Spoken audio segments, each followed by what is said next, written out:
Hello students, today we are starting the third practical problem of fire insurance claim. The link of the question is been given in description box. You are requested to download it, read it, then you try to solve this particular question. First, I will read few important sentences that on 31st July 2020 a fire broke out at the godown of Sri Vijay and the stock as on the date was totally destroyed.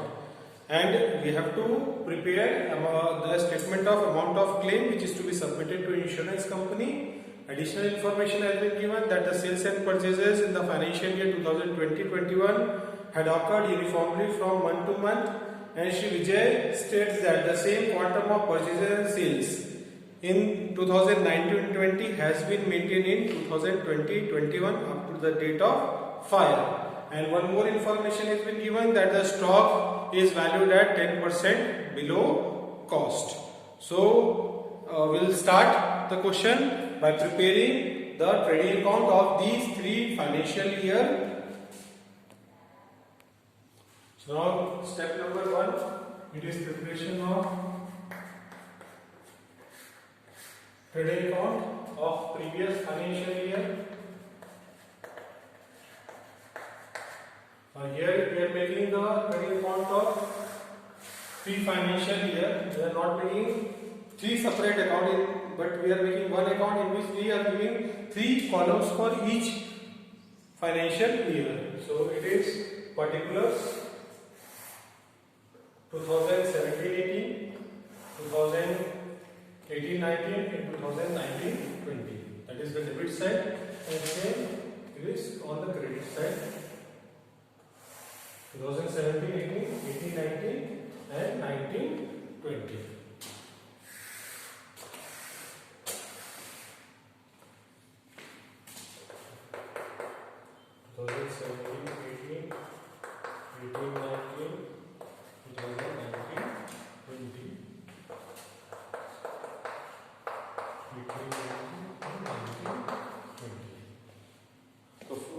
One important information is also given that the closing stock was valued 10% less, whether it is valued at 90%. In order to compute the value of stock at cost, we will be multiplying the value as given in the information multiplied by 100 divided by 90. तो यहाँ पे हम लिखेंगे सबसे पहले opening stock,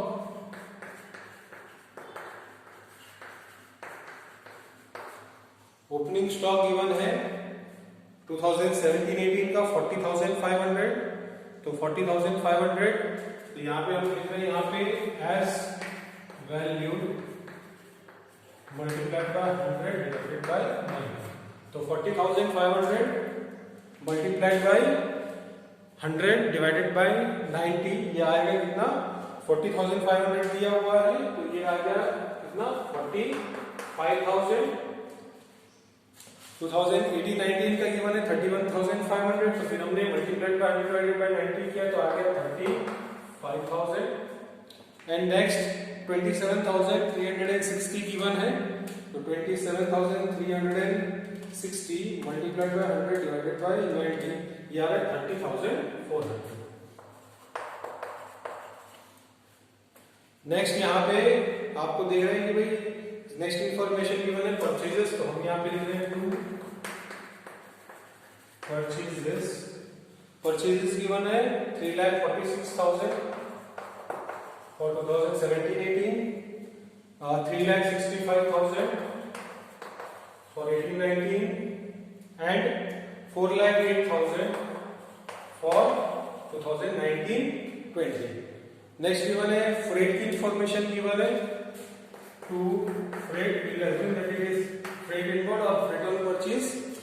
Freight की amount given है 4,000, next है 4,400 and 4,560।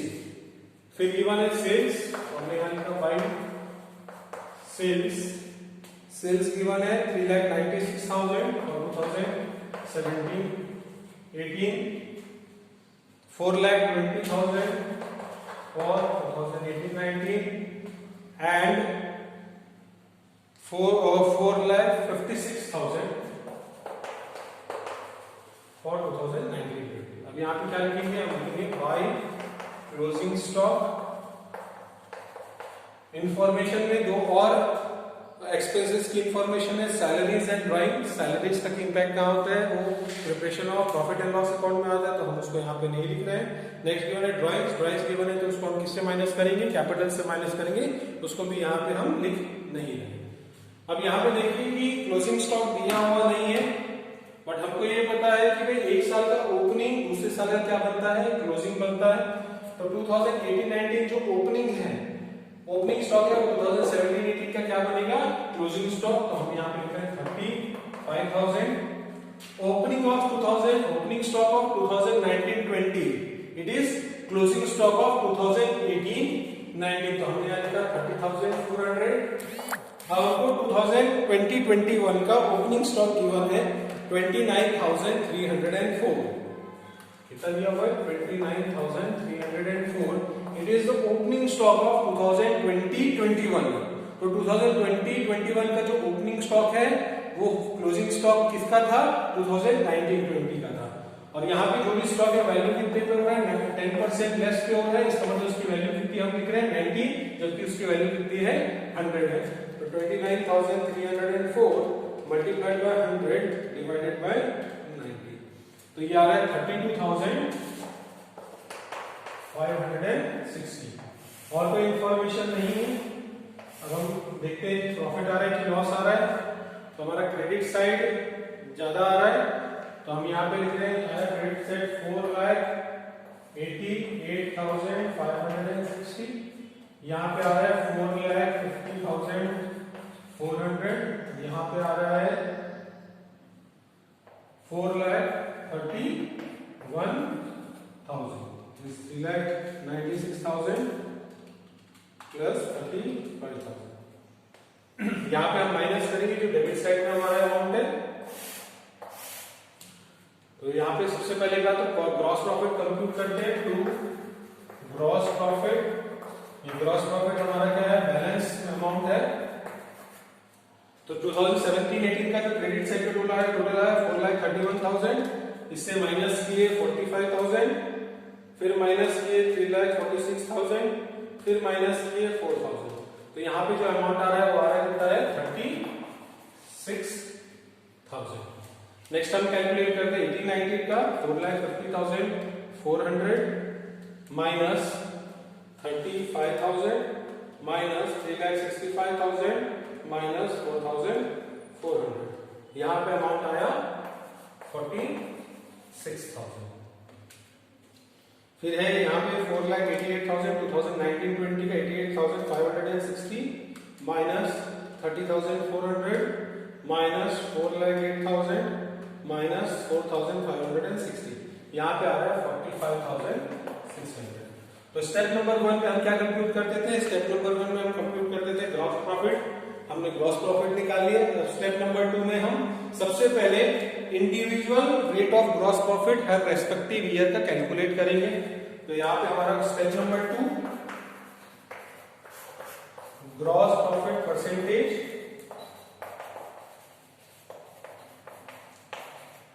का हमारा फॉर्मूला हो गया gross profit divided by net sales multiplied by 100। अब हम ऐसे ही कंप्यूट करते हैं फॉर 2017-18 ग्रॉस प्रॉफिट है 36,000, नेट सेल है 3,96,000 मल्टीप्लाइड बाय 100। तो यहाँ पे 36,000 डिवाइडेड बाय 3,96,000 मल्टीप्लाइड बाय 100 तो ये आ रहा है अराउंड 9.09%। यह आया कौन सी ईयर का, 2017-18 का।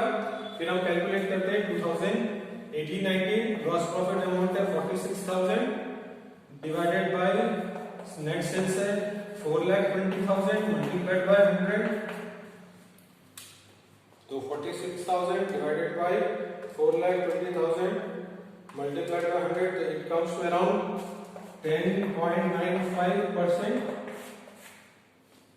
और लास्ट ईयर का हम कैलकुलेट करते हैं, दैट इज 2019-20 का ग्रॉस प्रॉफिट आया 45,600 डिवाइडेड बाय सेल्स है 4,56,000 मल्टीप्लाइड बाय 100, तो ये आया कितना 10%।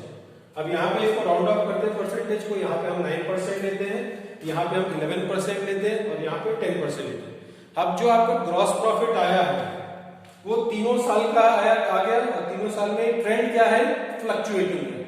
जब फ्लक्चुएटिंग प्रॉफिट आएगा मतलब पहले बढ़ा फिर कम हुआ, तो हमको क्या करना है, सिंपल एवरेज निकालना है। मतलब हम क्या करेंगे, तीनों ईयर के ग्रॉस प्रॉफिट को रेट को प्लस करेंगे, डिवाइडेड बाय क्या कर देंगे, 3 कर देंगे। तो यहाँ पे हमारा फॉर्मूला बन गया 9%, that is the profit of 2017-18 plus 11%, that is profit of 2018-19 plus 10%, it is the profit of 2019-20 और ये 3 साल का प्रॉफिट है, डिवाइडेड बाय कर दिए 3। तो 9 plus 11 20, 20 plus 10 30, it means 30% divided by 3, यहाँ पे आ गया 10%।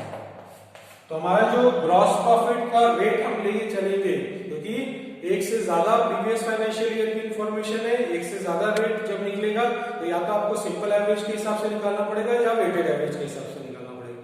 सिंपल एवरेज के बेसिस पे हम कब निकालते हैं, जब हमारा प्रॉफिट का रेट ईयर्स में फ्लक्चुएटिंग हो रहा है, बढ़ रहा है, कम हो रहा है, बढ़ रहा है, कम हो रहा है, तो हम क्या निकालेंगे, सिंपल एवरेज निकालेंगे। और अगर हमारा प्रॉफिट का ट्रेंड क्या आ रहा है, कंटिन्यूअस या तो बढ़ ही रहा है या तो कम हो रहा है, तो हम वेटेड एवरेज के बेसिस पे हम वेटेड एवरेज के बेसिस पे हम क्या निकालेंगे, ग्रॉस प्रॉफिट का रेट निकालेंगे। तो यहाँ पे जो ग्रॉस प्रॉफिट का रेट हमारा आया वो कितना आया, ये आया 10%। ठीक है। टोटल हम 5 स्टेप के थ्रू अमाउंट ऑफ क्लेम निकालते हैं। हमारा स्टेप नंबर 1 हो गया। स्टेप नंबर 2 में हमने ग्रॉस प्रॉफिट रेट निकाल लिया। यहाँ पे हम सिंपल एवरेज के बेसिस पे हमारा जो ग्रॉस प्रॉफिट का परसेंटेज है वो कितना आया, 10% आया। Next it is step number 3, preparation of memorandum trading account. Memorandum trading account हम जो बनाते हैं वो करेंट फाइनेंशियल ईयर का बनाते हैं और इसका पीरियड क्या रहता है, opening date of financial year to the date of file. Memorandum trading account जो हमारा फाइनेंशियल ईयर स्टार्ट हो रहा है वो कब स्टार्ट हो रहा है, 1 अप्रैल 2022। हम देखेंगे फाइल की डेट क्या है, फाइल ऑन 31 जुलाई 2020। तो for April, May, June, July 4 month के लिए हम क्या बना रहे हैं, मेमोरेंडम ट्रेडिंग अकाउंट यहाँ पे बना रहे हैं।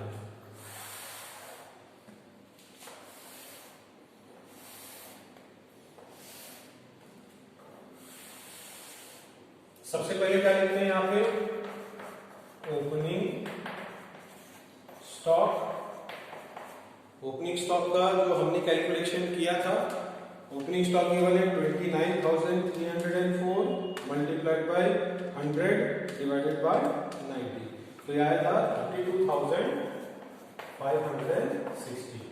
ठीक है, मैं यहाँ पे कैलकुलेशन लिख लेता हूँ, 29,304 multiplied by 100 divided by 90। Next information given है, परचेजेस गिवन नहीं है, सेल्स भी गिवन नहीं है, लेकिन यहाँ पे एक इन्फॉर्मेशन ये बताया है कि जिस तरीके से 1920 में सेल्स और परचेज ऑकर हुआ है उसी तरीके से आपका 2021 में सेल्स एंड परचेज हुआ है। तो यहाँ पे हम देख रहे हैं कि भाई जो 1920 का परचेजेस है, टोटल परचेजेस गिवन है, that is given how much, 4,08,000।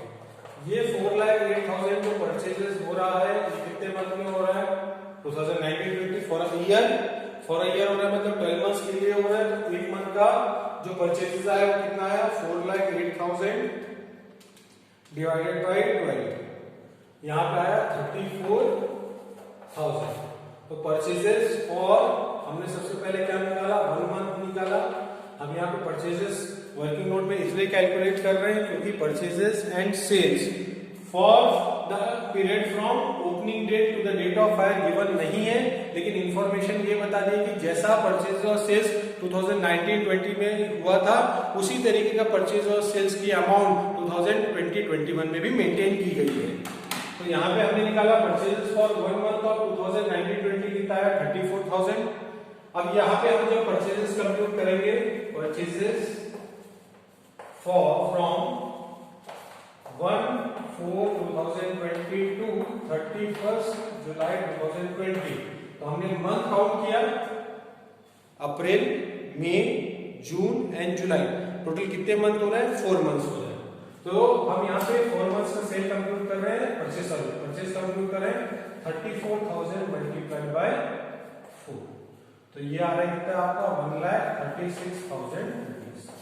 तो टोटल परचेजेस यहाँ पे हमारा कंप्यूट हुआ कितना? हमने element 2 purchases, it comes to how much? 1,36,000।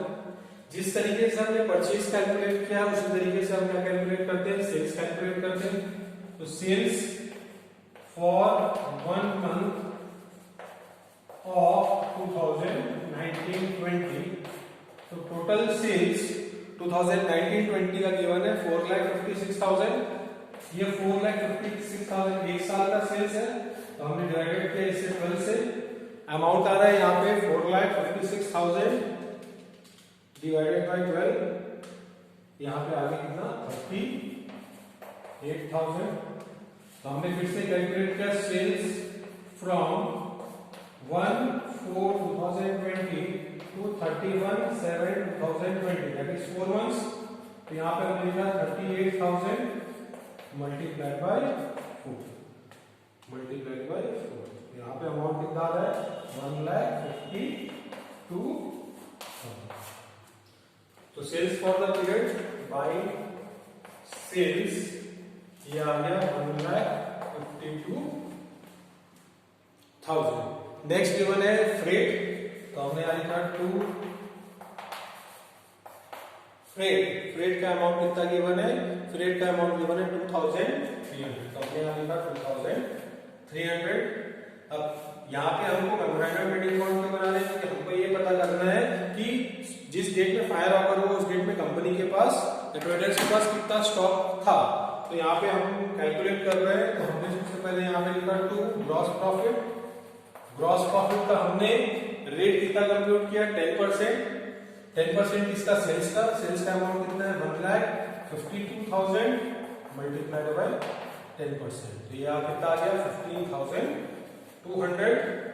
अब जो बच गया that is our closing stock on the date of fire. ये हमारा क्या हो गया? बैलेंस अमाउंट हो गया, वो हमारा क्या हो गया? Stock on the date of fire हुआ। तो हम यहाँ पे कंप्यूट करते हैं। Debit side 32,560 plus 1,36,000 plus 2,300 plus 15,200।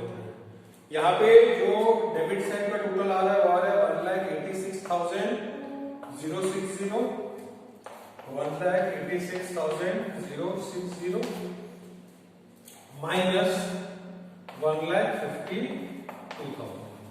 तो 1,52,000 इससे माइनस कर दिए, यहाँ पे आ रहा है 34,060। तो यहाँ पे जो closing stock on the date of fire की अमाउंट कितनी आ गई? 34,060, that is our balance amount of memorandum trading account. Next it is step number 4. Step number 4, it is computation of actual loss. Actual loss का हमारा formula क्या हो गया? Stock on the date of fire, जो कि हमारा compute हुआ कितना? ₹34,060। इससे ऐड करेंगे स्टॉक ऑफ एबनॉर्मल गुड्स, अगर बचा हुआ होता तो, और वो बचा हुआ रहता वो भी डिस्ट्रॉय हो जाता। स्टॉक ऑफ एबनॉर्मल गुड्स जो कि दी हुई नहीं है, तो 34,060। यहां से इससे लेस करेंगे क्या? स्टॉक सेल्ड या स्टॉक सैलवेज्ड। स्टॉक सैलवेज की क्वेश्चन में दिया हुआ नहीं है, तो हमारा लॉस का अमाउंट कितना हो गया? 34,060। Step number 5, that is amount of claim. Amount of claim निकालने के लिए सबसे पहले आपको क्वेश्चन में आपको चेक करना है क्या अमाउंट ऑफ इंश्योरेंस गिवन है। अगर अमाउंट ऑफ इंश्योरेंस गिवन नहीं है तो हम ये एज्यूम करते हैं कि कंपनी ने फुल इंश्योरेंस लिया है, और जब फुल इंश्योरेंस लिया तो जितना भी उसका एक्चुअल लॉस होगा वही क्या बन जाएगा, अमाउंट ऑफ क्लेम बन जाएगा। तो क्वेश्चन में अमाउंट ऑफ इंश्योरेंस गिवन नहीं है, और नहीं गिवन है, हम ये एज्यूम कर रहे हैं कि कंपनी ने फुल इंश्योरेंस लिया है, तो फुल इंश्योरेंस लिया तो जितना भी उसका लॉस होगा उतना इंश्योरेंस कंपनी उसको क्लेम पे करेगी। तो यहाँ पे क्लेम का अमाउंट भी कितना आ गया, 34,060। ठीक है, तो इस तरीके से हमने क्वेश्चन सॉल्व किया है। आज के क्वेश्चन के लिए इतना ही, नेक्स्ट क्लास में हम नेक्स्ट क्वेश्चन सॉल्व करते हैं। Thank you.